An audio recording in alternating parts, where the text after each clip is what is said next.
Simon, thanks for joining us today. This is part of our office, by the way, in case anyone thinks that we've come to a strange house. This is one of our meeting rooms. Thanks for coming to James today. Do you want to tell us a little bit more about what you do? Yeah, so I'm Simon Collin. I run a company called SightMill. And SightMill really helps our customers listen to their customers. Mm-hmm. And that's incredibly important because it gives them the focus to help improve their products, their services, but also make the most of their marketing spend and really get under the skin of what are the requirements from a customer's point of view to improve the overall experience. This is something for me that's, I don't know your perceptions from other people you talk to, but it's a very complicated area simply because it's called, there's customer advocacy, voice of the customer, there's the kind of technical scores, there's lots of different ways people talk about it. It's not much of a standard discipline, is it? There seems to be quite a lot of different ways of approaching it. Yeah, so there are plenty of different ways of gathering the feedback. There is, however, a pretty established industry standard in terms of generating a metric. And the metric is a number which you can align the whole company to. And one of the most popular ones is called Net Promoter Score. And that was created a number of years ago. And an awful lot of companies use that because it just creates one number. So it's very simple to... We've used it in the past, and I remember it's always it's one question, isn't it? But you have to be very careful how you phrase it, otherwise you can kind of influence exactly. the answers. And the aim of it is to have a very open question. And it's normally, the first question is, would you recommend, whatever it is, in this case, would you recommend James & James to your friends and colleagues or to your colleagues if it's a B2B environment? And then there's quite often a follow-up question, which is, why did you give that score? So those are both very open questions. Whereas if you think of a normal survey, it's what did you think of the coffee, of the pricing, of the wallpaper? So you're closing people down and giving them a set of options that actually might not be a problem for them. They might not care about the pricing or the coffee or the wallpaper, and they've actually got a completely different issue, but you never get to hear about it. So that open question gives you a lot of flexibility. And the software like ours allows you then to mine those responses, to then work out what the themes are, and the software helps identify those themes that then lets you act on that very quickly to improve the overall customer experience. Okay. So it should be part of a positive feedback loop. So do you mind if I ask, how have you used NPS? You said you had it in place a while ago. We used that and then CSAP, and I think there's a confusion to some extent because CSAP, in my understanding, it's kind of similar to NPS, but it kind of depends when you ask the question. Yep. So there's this, how was our response today in response to there's a ticket comes in, the parcel's been lost, and you're saying, how did we solve your problem today? But then we have, we tried to automate it, but I think at the time the ticket system we hadn't quite got the logic from. So we're asking a question of, how would you recommend our business to someone else?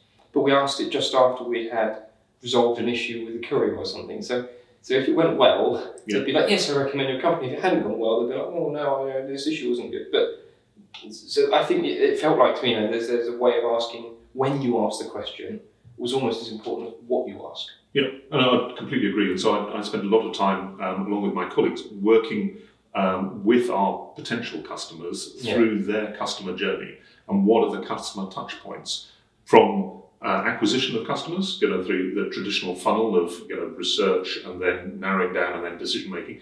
But from that initial acquisition of customers to onboarding to serving and then retention. And if you take an e-commerce company, so we provide feedback solutions for a lot of e-commerce providers. And as you say, if you ask the feedback at the wrong place, you get totally different responses. So if you get distorted feedback, don't you? Where people think one thing, actually they think something else. It's just you've asked them at a bad time. Yeah. So we've built some additional features into SightMill, which help us tailor the solution specifically for e-commerce, although we cover lots of other industries. But if you think of an e-commerce website, if you ask for feedback, whether it's a pop-up or a little tab with smiley faces or anything like that, if you ask for it on the main site, you're probably getting feedback around branding and around recognition. If you ask for it on a product page, then you're getting it possibly around pricing or around the presentation or availability of that product.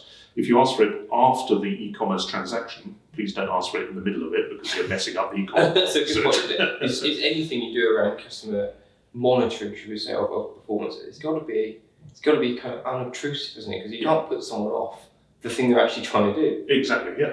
But if you ask for it just after the transaction, you're then getting feedback on how good was the transaction. There are plenty of e-commerce transactions are really quite painful.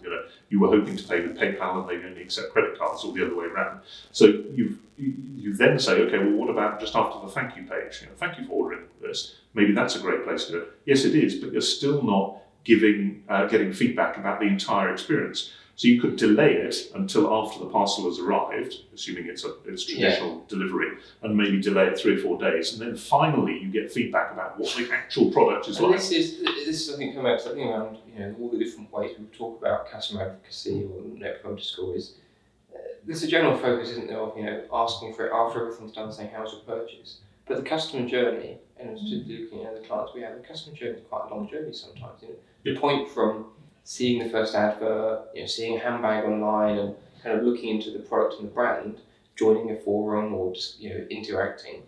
I mean, that could be weeks away from the actual product turning up, not because it's slow getting there, but because customers take a while to make up their mind. Yeah, absolutely, yeah. And I think it's super interesting along with the format in which you ask it. So, when I was just talking a few minutes ago, then I was talking about website-based surveys. But the last one, they're off the website, they're waiting for the product to arrive, so that's probably an email.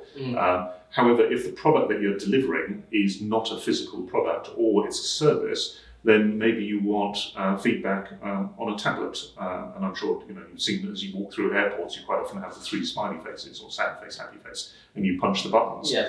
And it's the same sort of thing with SightMill. You can provide that on a tablet or on a mobile phone, and it's a very immediate impact. And quite a few, for example, museums use that, with cafeterias using QR codes. So there are all sorts of different ways in which you can engage in the customer journey, but you do need to map out the customer journey. It's funny you mentioned the airport one, because I've always been amused to kind of get them in the motorway service station, in the toilets, have a kind of happy or smiley face. I've always felt like if you had a good experience, you use the toilet, fine. Yeah. It's only if you've had a terrible experience you kind of, I'm going to complain, I'm going to push the button. Is there a self-fulfilling prophecy that if you give people the option to rate their experience, that only the people that are very happy or particularly the people who are very unhappy really can push the button? Yeah, so there's been really quite a lot of research around demographic style of responses. So do particular groups of people from different countries respond? I hadn't even considered your culture and potentially age and demographics. Exactly. And then you've got the stylistic one. So if you do sad face, then happy face, is that better than if you do happy face, then sad face? So if you think the order you put the buttons on the side. Exactly. If you think of in a business context, you quite often hear about a RAG chart, so red, amber, green. Yeah. But the reverse logic green, amber, red should be a GAR chart. Yeah. Exactly. Yeah, which is much more optimistic and forward thinking. Okay. So you can.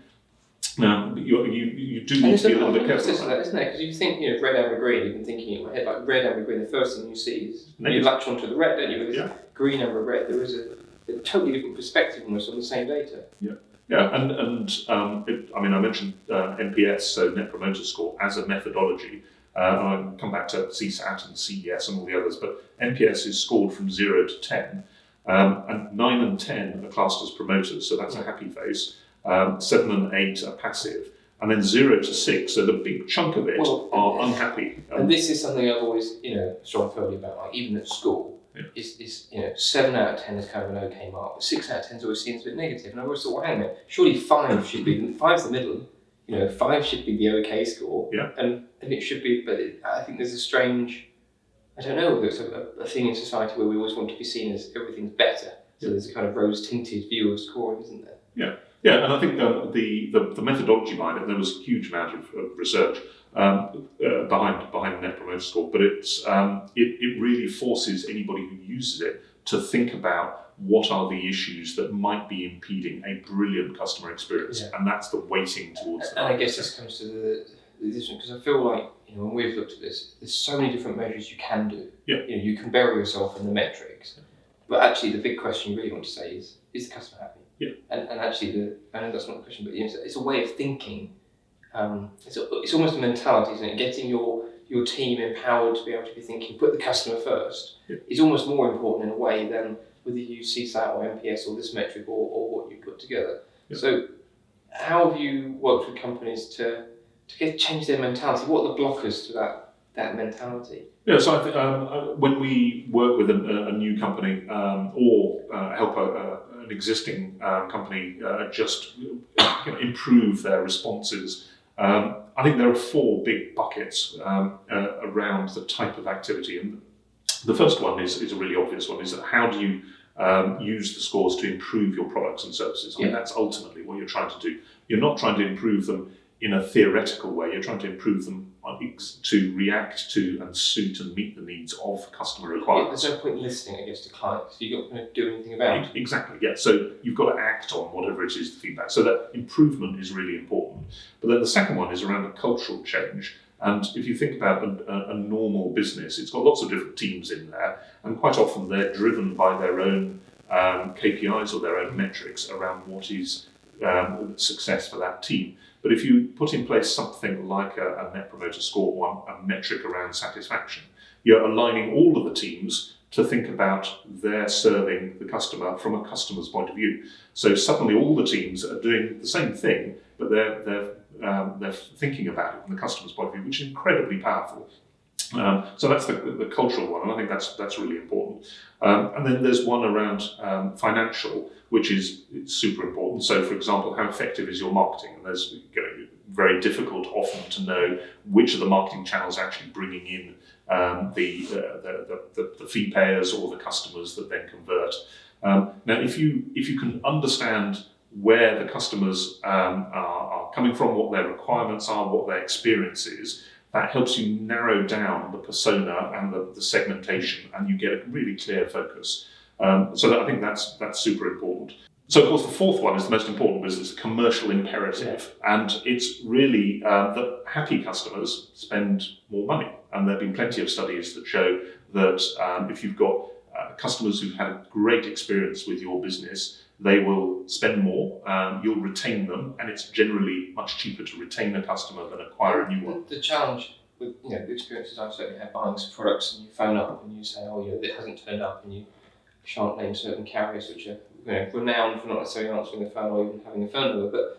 But the challenge there, I guess, is those numbers sometimes are quite hard to quantify, aren't they? I know, marketing, for instance, even this company, we try and put metrics around it, but there's a point at which you just have to have faith that if you invest in marketing, it will work. Yeah. And I guess there's a point of saying you can't categorically say if you give this refund or if you have this attitude to these customers that they'll definitely buy again. And so it's quite hard if you put your CFO hat on, your hard-nosed bean counter, face. It's quite hard to necessarily justify that, I guess. Is that why, thinking my experience is shopping, some companies who get that, really great service, and these other companies who, they compete on price and service is kind of forgotten. Yeah. So I think from a CFO point of view, it's actually really interesting because although a lot of customer experience metrics, including NPS, can be viewed as a lag indicator, so a trailing indicator, what has happened. If you start to connect them, if one of the teams you bring into all of this is the finance team, if you start to connect the profitability with the retention, with the spend, you've actually got a leading indicator of whether a customer is going to churn or whether you can retain them. It's about showing that trend, isn't it? So it's not just saying, if we spend this money, the NPS score will go up. It's actually about, this isn't what you're saying, I guess, is this isn't something you can do overnight. This is something you have to track over a long period of time. So you can actually convince, the CFO in that space, if they were of that type, But you can actually show the trend. You can show that this much money, because you could go too far, couldn't you? You could put so much money into great customer service that you don't make a profit. Yes. And so there is a balance. As much as we'd all like to offer the very best customer service, we can't gold plate every single part of a business. So I guess it is that learning over time of where the sweet spot is as to what's the right level of service. Yeah, and I think, particularly for online businesses, we haven't talked about bricks and mortar, but online businesses, they've all grown with the knowledge and the ability to be iterative about their changes. So A/B testing, but just trying out little experiments all the time. And if you use something, a tool like SightMill, so a feedback tool that allows you to view the trends over time and then see where your experiments actually fit in. I mean, also in analytics programs around visitor numbers, if you start pushing more articles online with content marketing about a particular subject, is that going to bring more people, or is that going to turn them off to whatever that topic is? Yeah. So you can start to see where your actions have had a particular impact. And the whole point with customer experience tracking is really, it's not the actual number. And a lot of companies get very hung up about the actual number. It's the trend, as you said. Is it steadily going up? And occasionally there'll be blips as you try things and they don't quite work in the way you want. But is it generally heading up, or is it generally heading down? If it's generally heading up, that's great, and just continue doing more. I'm going to say something controversial here to some extent, but I think it's worth having on the table that we've even talked in our business about this. Everyone talks about wanting the best customer experience. It's quite often we're going to have the best customer experience, but you take that, you go to an online store, you buy something, it doesn't quite work. The best customer experience is a guy in a limousine in a black suit comes out with some gold, some white gloves, and he presents you a new item there and then at your choice destination with a bunch of flowers, £1,000 in compensation, and takes it all away. That's the best customer experience. Now I'm being facetious because that's obviously silly. Yeah. But if you say, well, that is possible and that's the best, the market will go, well, I'm not doing that. Yeah. So okay, if you say you're going to do the best, then you really need to, put some justification on what is the best. What does the best mean? Yeah. Because it doesn't mean sending the Rolls Royce around, because that's clearly silly. Yeah. So what does good customer? Where do you draw the line? I guess. Yeah, and I think it is. Unfortunately, there is no easy answer. That's the problem, isn't it? Otherwise, there would be there would be a new service. Maybe this is. Maybe you and I also go and create a new service. And this is it. Yeah. But the 5-star, the 6-star. Let's go the 6-star return service. But it is trying to work out from a financial viability point of view versus the customer experience. And if you just think of something like the incoming sales team or incoming help desk team, so where the number of phone rings that they answer. So if you were to scale up and you bring in more resources and more people to answer the phone, and they can answer the phone quicker, does that have a marked impact on customer service? Well, there is a point, so if you've got to wait 5 minutes before somebody answers the phone, that's not great. But if it's half a ring or 2 rings, it probably doesn't make a difference. No. But what will impact the customer experience is, does the person have the ability to actually help you? Can they help solve the problem you've got? Because whatever the problem is, you've gone to the bother of phoning or emailing or even writing. I'm going to ask something else equally challenging, you probably won't be able to answer, but there's always that thing of you want to empower staff to be able to fix the problem there and then on the phone. Yeah. But then as companies get bigger and bigger and bigger, there's that thing of there needs to be a company policy. And there's the irony that once you write a policy, there's always something that happens that's not in the policy. Yeah. At which point someone on the phone is desperately trying to enforce a policy from their selection of answers to something that's clearly not, clearly doesn't answer the problem. How do you balance the need for some corporate, or some commercial standards where there's a kind of, a standard response to certain issues, with empowering people to make a sensible choice? Yeah, I think actually that comes. So I spend a lot of time talking to our customers and clients about how do you, exactly as you said, how do you empower the teams? And it comes back to that cultural shift. If you can get all the teams aligned to thinking about the customer's point of view, suddenly the teams can talk to each other, not in a my team has got a better metric than your team, but together we're working on through the customer journey and we're interacting with the customer at various points. But that becomes a really interesting workshop to facilitate, because quite often businesses, especially high growth ones, have never had that conversation. Who is it that can provide a solution to a lost password or a product problem or a return or a faulty payment or something like that? It's going to be different members of different teams who can help.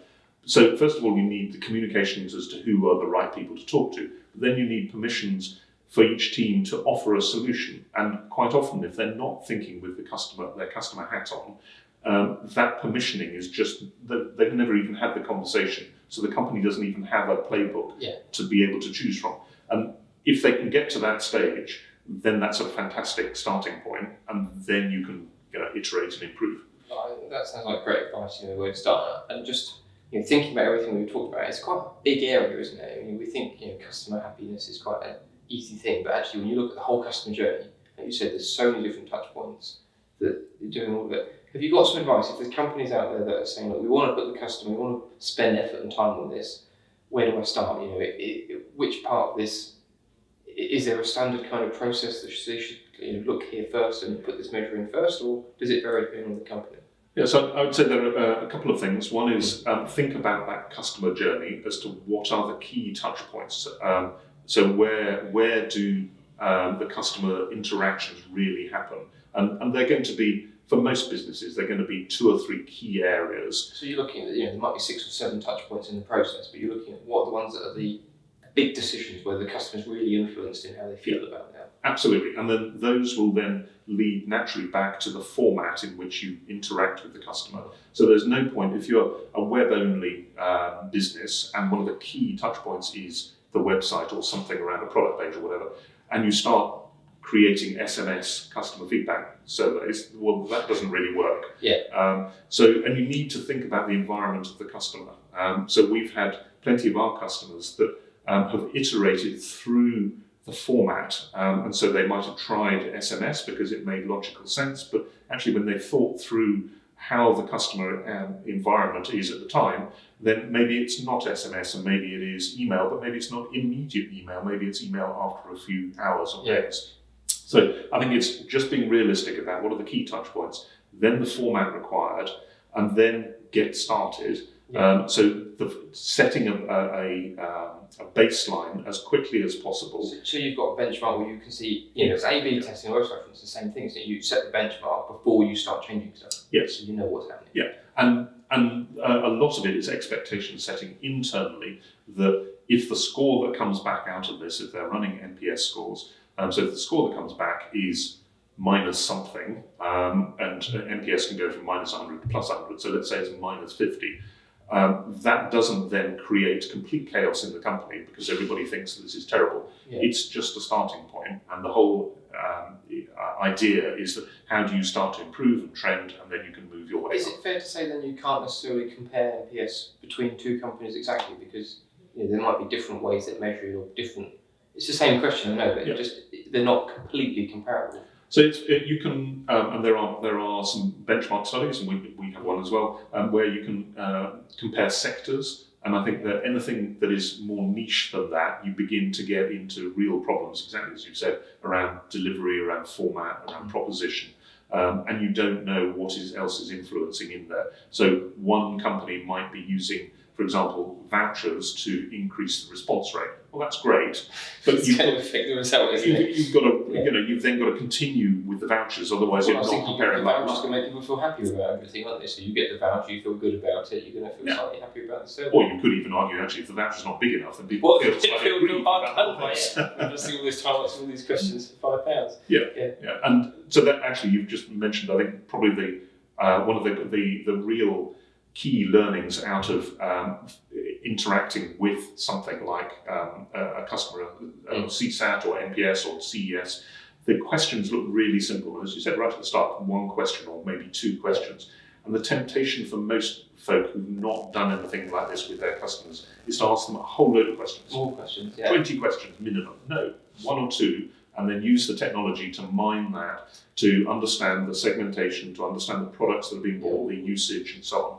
We definitely started it, not with customer service, but internal staff service. We had this thing where we had 10, 15 questions. And then next year we tweaked the questions. And so there was never any one year where you could directly compare results, because the questions were always slightly different. So I agree. Keep it simple, start with 1 question, and map that out. Yeah, and in fact, eNPS is the employee version of it. So it works exactly the same way, other than you anonymise it. Well, thanks very much. I think I've learned lots of stuff around it. It's a big area to look at. I think if people want obviously more expertise, then they can always contact SightMill to ask directly, and I'm sure you're happy to answer more questions and provide more details on how to implement this. But hopefully this has helped people understand a bit more about that customer journey and how to start the process. Great. Well, thank you very much for the time. Very happy to answer any questions. Thanks very much. Okay.